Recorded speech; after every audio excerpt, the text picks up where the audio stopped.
Hi friends, नूरी academy YouTube channel पर आपका इस्तकबाल किया जाता है। 8 जुलाई 2018 को यूजीसी नेट का एग्जाम हुआ था। हमने पेपर फर्स्ट के आंसर की पहले ही अपलोड कर दी है और सब्जेक्ट उर्दू पर मुश्तमिल क्वेश्चन नंबर 1 to 50 तक के हमने एक आंसर की अपलोड कर दी थी। ये उसका दूसरा पार्ट है जिसमें हम क्वेश्चन नंबर 51 से 100 तक के सॉल्व करने की कोशिश करेंगे।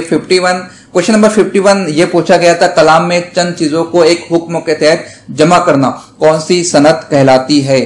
तकसीम, तफरीक, जमा व तफरीक, जैसे कि मेस का सवाल यहाँ पर पूछा जा रहा है। उर्दू अदब में ऑलरेडी बहुत सारी सनतें हैं भैया, उन्हीं पर सवालात कर लेते तो बेहतर था। ये जमा तफरीक के उलझनों में क्यों स्टूडेंट्स को उलझाने की कोशिश की जा रही है? बहरहाल देखकर महसूस होता है, जुमले ही से अंदाजा लगा सकता है कि जमा करने के मामले को जमा ही कहा जा सकता है, इसलिए इसका सही जवाब 3 होगा, जमा।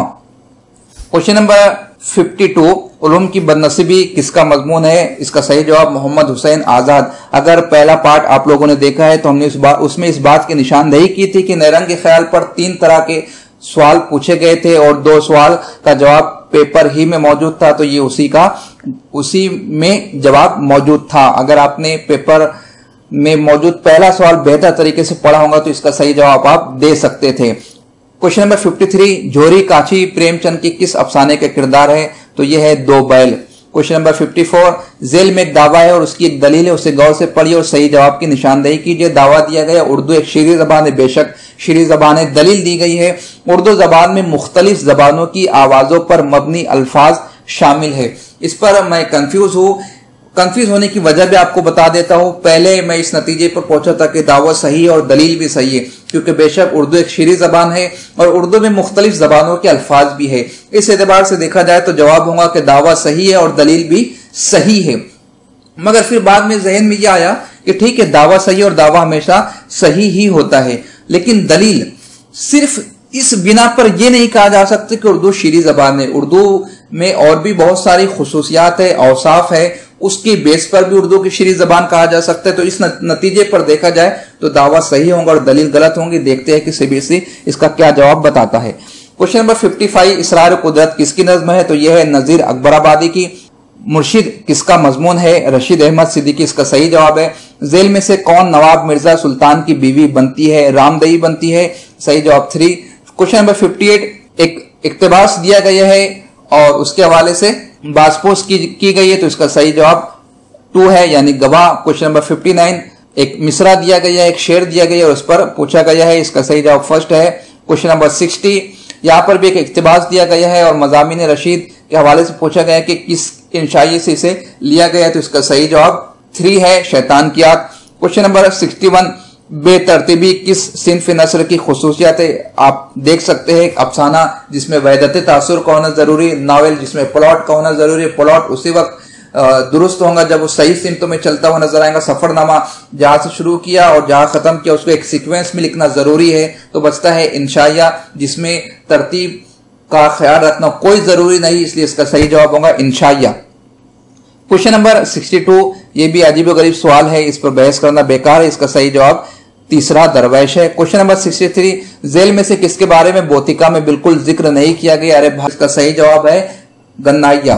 क्वेश्चन नंबर 64, एक बयान दिया गया है और उसके बयान देने वाले का नाम पूछा गया है, तो इसका सही जवाब कलीमुद्दीन अहमद है। क्वेश्चन नंबर 65, अफसाना आवारा गर्द का किरदार ओटो क्रोगर किस मुल्क का बाशिंदा था? तो वो जर्मनी का था। क्वेश्चन नंबर 66, नजीर अकबराबादी की नज्म बरसात की बहारें की हैयत क्या है? तो उसका सही जवाब मुखम्मस है। क्वेश्चन नंबर 67, इल्हाकियाना में कौन सा अमल शामिल नहीं है? इल्हाक करना यानी मिलाना, कंबाइन करना। साबका लायका, जाहिर से बात है किसी नए लफ्ज को बनाने के लिए या तो पहले कोई लफ्ज जोड़ा जाता है या कोई बाद में लफ्ज जोड़ा जाता है, तो साबका लायका ये आ सकता है। तो वस्तिया आमतौर से दरमियान का लफ्ज नहीं तब्दील किया जाता, नहीं मिलाया जाता। अगर कोई कहे कि वाव के जरिए से 2 लफ्जों को मिलाया जाता है तो उसे हर्फ जार कहा जाता है। तो मेरे ख्याल से इसका सही जवाब वस्तिया होना चाहिए, कि जो कि इल्हाकियाना अमल नहीं है। क्वेश्चन नंबर 61, हिंद आर्याई कदीम दौर कब से कब तक है? ये तो बहुत ज्यादा नॉलेज बेस्ड क्वेश्चन है, लिसानियात की मालूमात स्टूडेंट्स को होना चाहिए। जबान के जो खानदान बयान किए गए उसमें 8 खानदान बयान किए गए हैं। सामी है, हिंद चीनी, द्राविड़ी, मुंडा, अफ्रीका की बातू, अमरीकी, मलायाई, हिंद यूरोपी, और हिंद यूरोपीय को तकसीम किया गया है हिंद ईरानी में। फिर हिंद ईरानी की एक शाख बनती है हिंद आर्याई। फिर हिंद आर्याई को 3 खानों में तकसीम किया गया है, कदीम हिंद आर्याई, वस्त हिंद आर्याई, जदीद हिंद आर्याई। कदीम हिंद आर्याई जो कि 1500 कब्ल मसीह से 500 कब्ल मसीह तक के जमाना है। वस्त हिंद आर्याई ये 500 कब्ल मसीह से 1000 ईस्वी तक का जमाना है। और जदीद हिंद आर्याई 1000 ईस्वी से अब तक के ताहाल का जो जमाना है वो जदीद हिंद आर्या में शुमाल किया जाता है। फिर वस्त हिंद आर्या जो जमाना है उसको 3 खानों में अलग से तकसीम किया गया। खैर ये बहुत ज्यादा नॉलेज बेस्ड क्वेश्चन है, तो इसका सही जवाब होगा 1500 कब्ल मसीह था 500 कब्ल मसीह।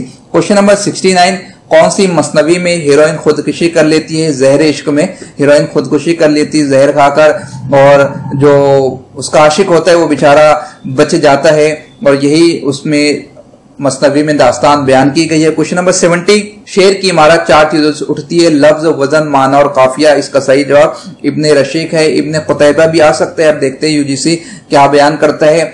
कश्ती मस्की, जान पाक और दीवार यतीम, ये लफ्ज इस्तेमाल किए नज्म खिजरा में डॉक्टर इकबाल ने, तो इसका सही जवाब होगा 3। क्वेश्चन नंबर 72, जेल में से किस अदब की तनकीद में नफ्सियात का सहारा लिया गया है? तो इसका सही जवाब फर्स्ट है I.A. रिचर्ड्स। क्वेश्चन नंबर 73, गुलशन इश्क किसकी मसनवी है? नुसरती की है। क्वेश्चन नंबर 74, एक बयान दिया गया और राइटर का नाम पूछा गया। इसका सही जवाब मोहम्मद हुसैन आजाद है। क्वेश्चन नंबर 75, अंगारे जो कि तरक्की पसंद तहरीक ने शाये किए थे। लंदन में एक कॉन्फ्रेंस, लंदन में उन्होंने एक मीटिंग ली थी नॉन किंग रेस्टोरेंट में, और जिसके सदर बनाए गए थे मलिक राज आनंद, जिसमें ज्योति घोष मौजूद थी, जिसमें सज्जाद जहीर मौजूद थे, और उन्होंने एक किताब की इशाअत की थी जो कि अफसानवी मजमुआ था जिसका नाम था अंगारे। अंगारे में इन तीनों चारों के मुख्तलिफ अफसाने शामिल थे, जिसमें तादाद सज्जाद जहीर के अफसानों की 5 थी। उसी पर यह सवाल पूछा गया है। इसकी मजीद मालूमात के लिए आप हमारे प्ले लिस्ट में जाइए। तरक्की पसंद तहरीक पर हमने मुकम्मल एक लेक्चर अपलोड किए हैं, आप उससे इस्तेफादा कर सकते हैं। क्वेश्चन नंबर 76, एक बयान दिया गया है और उसके राइटर के हवाले से पूछा गया है, तो उसका सही जवाब एहतिशाम हुसैन है। क्वेश्चन नंबर 77, इसका सही जवाब T.S. एलियट है। क्वेश्चन नंबर 78, ये भी बयानिया सवाल है, इसका सही जवाब आल अहमद सुरूर है। क्वेश्चन नंबर 79, नगमा साज ये किसका शेरी मजमुआ है? तो ये फिराक गोरखपुरी का शेरी मजमुआ है। क्वेश्चन नंबर 80, यहाँ पर फिर बयान दिया गया है और राइटर का नाम पूछा गया है, तो इसका सही जवाब शिबली नोमानी है। क्वेश्चन नंबर 81, एक कॉल दिया गया है और राइटर का नाम पूछा गया है, इसका सही जवाब शमसुर रहमान फारूकी है। क्वेश्चन नंबर 82, शोरसिनी अपभ्रंश के असरात कब तक है? जैसा कि अभी मैंने पहले बयान किया कि लिसानियात का खाका अजबर होना चाहिए। वस्त हिंद आर्याई जबानों को 3 खानों में तकसीम किया गया है, पहला दौर, दूसरा दौर, तीसरा दौर। पहले दौर जो कि मबनी है 500 कब्ल मसीह के बाद का जमाना, जिसमें पाली जो कि मशहूर जबान है उसके असरात नजर आते हैं। उसके बाद 500 ईस्वी तक, यानी 0 कब्ल मसीह से 500 ईस्वी तक जो प्राकृत जबानें वजूद में आई है, जैसे महाराष्ट्री जिसमें मराठी है, शोरसेनी जो कि मथुरा में थी, मगधी जो मशरकी हिंदी में बोली जाती थी, अरद मगधी जो कि अवध के इलाके यानी यूपी में बोली जाती थी, पिशाजी यानी कश्मीर में और पंजाब में जो जबानें बोली जाती थी। उसके बाद फिर अपभ्रंश जबानों को वजूद हुआ, यानी 500 ईस्वी से लेकर 1000 ईस्वी तक के अपभ्रंश का वजूद हुआ, जिसमें कौन कौन सी जबानें थी? शोरसेनी अपभ्रंश थी, मगधी थी, अरद मगधी थी, महाराष्ट्र थी। उसके बाद फिर जदीद हिंद आर्याई जबानों का वजूद हुआ जो कि 1000 ईस्वी से अब तक के जारी है। तो यही सवाल पूछा गया कि असरात कब तक थे? तो जाहिर सी बात है 1000 सना ईस्वी तक के इसके असरात थे। इस तरह के सवाल पूछे जाए तो एक किस्म का मजा भी आता है, लुत्फ भी आता है, हल करने में थोड़ा सी एक अच्छा भी महसूस होता है। क्वेश्चन नंबर 83, एक शेर दिया गया है और सनद पूछी गई है, तो यहाँ पर तजनीस से नाकिस व ज़ायद जो कि देखकर भी अंदाजा लगाया जा सकता है। और उसके बाद फिर क्वेश्चन नंबर 84, एक शेर दिया गया और पूछे गई है ये किस नज्म से ताल्लुक रखती है? तो इसका सही जवाब होगा तुली इस्लाम। क्वेश्चन नंबर 85, इकबाल इंसानियत को फितरत का महबूब तरीन और मुकम्मल तरीन जौहर समझते हैं।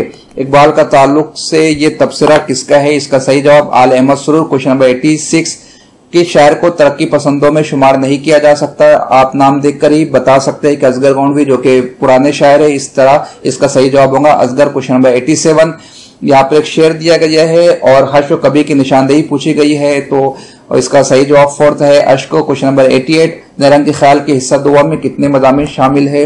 तो इसमें 5 मज़ामीन शामिल है। जन्नतुल हमका, खुशतबई, नुक्ता चीनी, मुरक्का, खुशबयानी और सैर अदम। क्वेश्चन नंबर 89 एक शेर दिया गया है और नज्म पूछी गई है, तो इसका सही जवाब लेनन खुदा के हुजूर में। क्वेश्चन नंबर 90 जिंदगी है जिंदगी किसका आखिरी शेरी मजमुआ है? तो इसका सही जवाब है खलीलुर रहमान आजमी। क्वेश्चन नंबर 91 झेल में से कौन सी किताब फारसी शेरियात से मुतालिक नहीं है? तो तबकातुश शुरा जो कि तस्करा है शोराए किराम का, तो मेरे ख्याल से इसका ये जवाब सही हो सकता है। क्वेश्चन नंबर 92 फिर एक इबारत दी गई और किताब का नाम पूछा गया है, तो इसका सही जवाब सबरस है। क्वेश्चन नंबर 93 मंटू के किस अफसाने का मरकजी किरदार राज किशोर है? इसका सही जवाब मेरा नाम राधा है। क्वेश्चन नंबर 94 इबारत दी गई और जवाब पूछा गया। क्वेश्चन नंबर 95 पितरस बुखारी ने पुरानी साइकिल का जिक्र किस इंशाइये में किया है? जाहिर सी बात है कि आदमी जो है पुरानी चीजों की याद आदमी के मरने के बाद करता है, तो इस तरह से ट्रिक लगाकर सही जवाब तक हम पहुंच सकते थे। मरहूम की याद में फिर एक इक्तबास दिया गया है और अफसाने का नाम पूछा गया है। क्वेश्चन नंबर 97 में इसका सही जवाब सेकंड है, चौथी का जवाब। क्वेश्चन नंबर 98 एक बंद दिया गया है और सनद पूछी गई है, तो इसका सही जवाब हुस्न तालील है। क्वेश्चन नंबर 99 शेर दिए गए और सनद पूछी गई है, तो इसमें मुबालगे का इस्तेमाल किया गया। क्वेश्चन नंबर 100 अभिनव गुप्ता ने कौन सा नजरिया पेश किया? तो उन्होंने पेश किया था अभिव्यक्तिवाद का नजरिया। हम उम्मीद करते हैं कि हमारे व्यूअर्स या अक्सर स्टूडेंट्स इस एग्जाम को क्वालिफाई कर ले। बेस्ट ऑफ लक, खुदा हाफिज।